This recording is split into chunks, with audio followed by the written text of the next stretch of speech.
नमस्ते दोस्तों, हमें इतिहास में कई ऐसे शहर मिलेंगे जो पहले तो जमीन के ऊपर थे, लेकिन आज वो समुद्र के अंदर डूबे हुए हैं।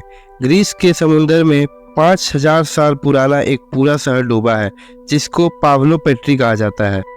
वक्त गुजरते हमारे अर्थ के ज्योग्राफी चेंज हो रहे हैं ग्लोबल वार्मिंग की वजह से। ओशंस का पानी बढ़ रहा है और इस बात में कोई शक नहीं है कि आने वाले सालों में दुनिया के कई छोटे बड़े शहर पूरी की पूरी पानी के अंदर होंगे। इस ग्लोबल वार्मिंग के नतीजे में इंडिया के कौन कौन से शहर कितने और कब डूबेंगे, यही सब कुछ आप जानने वाले हैं इस वीडियो में। Latest study has revealed that nearly all of the world's glaciers are losing mass at an alarming pace. Climate change. Climate change. Climate change. Climate change. Published in the Journal of Scientific Reports, the new study documents large swathes of ice.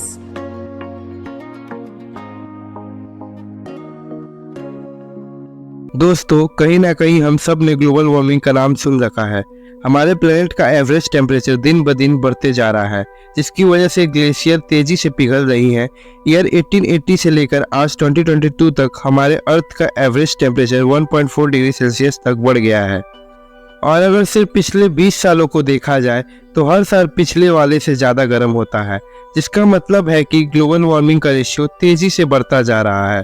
और NASA के मुताबिक इस बात का 95% chance है कि ये global warming human activity की वजह से हो रहा है, जिसमें बड़े लेवल पर जंगलों की कटाई और फॉसिल फ्यूल्स का इस्तेमाल होना भी है। फॉसिल फ्यूल्स के जलने की वजह से डेंजरस गैसेस एटमॉस्फेयर में इकट्ठा होकर ग्रीन हाउस इफेक्ट पैदा कर देते हैं।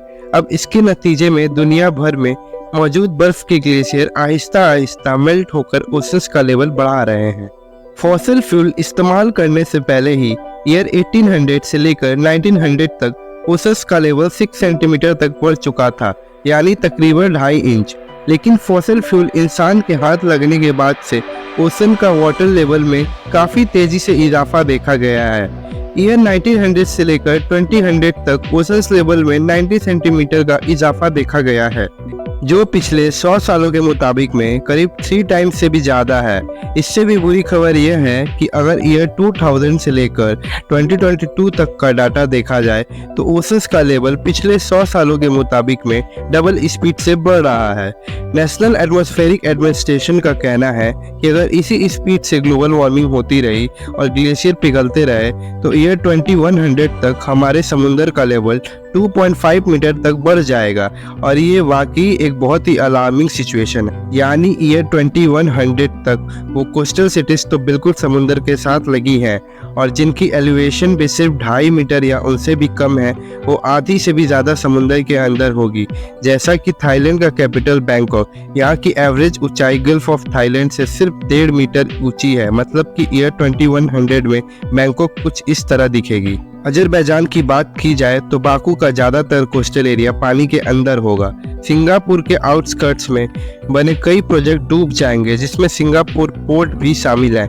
इसके अलावा नेदरलैंड्स का एम्स्टर्डम समेत करीब आधे से ज़्यादा शहर कमर जितने पानी के नीचे होगा।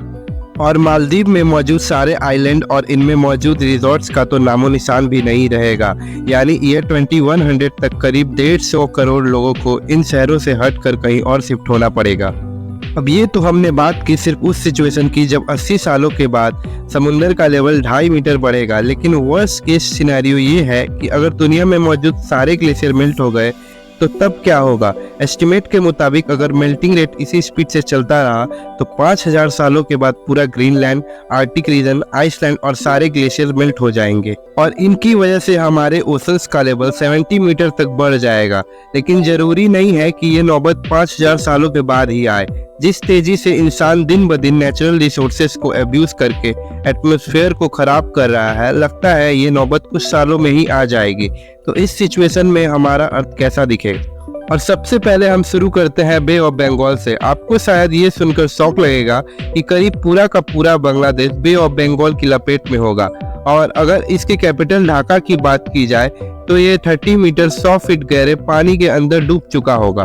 उसके साथ साथ बे ऑफ बंगाल इंडिया के कई हिस्सों पर भी अपना कब्जा जमा लेगा।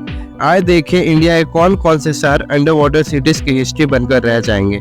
जैसा कि आप देख सकते हैं, कलकत्ता से लेकर मालदा और पटना समेत छपरा तक ये सारा रीजन समुद्र के नीचे होगा। बे ऑफ बंगाल का कोस्ट जो आज बांग्लादेश और इंडिया पर लगता है, 70 मीटर बढ़ने के बाद वो नेपाल और भूटान का कोस्ट कहलाया जाएगा। इसी तरह जहां अभी ईस्ट इंडिया कोस्ट है, वो 50 किलोमीटर तक अंदर की तरफ घिसक जाएगा, जिसकी वजह से यहाँ भारी आबादी वाले शहर पूरी तरीके से प्रॉब्लम में होंगे। अगर हम सिर्फ चेन्नई की बात करें, ये 200 फीट पानी के अंदर होगी।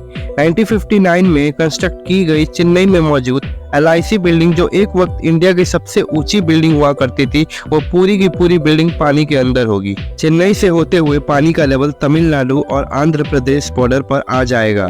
इंडिया का वेस्टर्न कोस्ट पर नजर डाली जाए तो 70 मीटर बढ़ने के बाद नॉर्थ और साउथ गोवा का तमाम बीच रिजॉर्ट्स खत्म हो जाएंगे।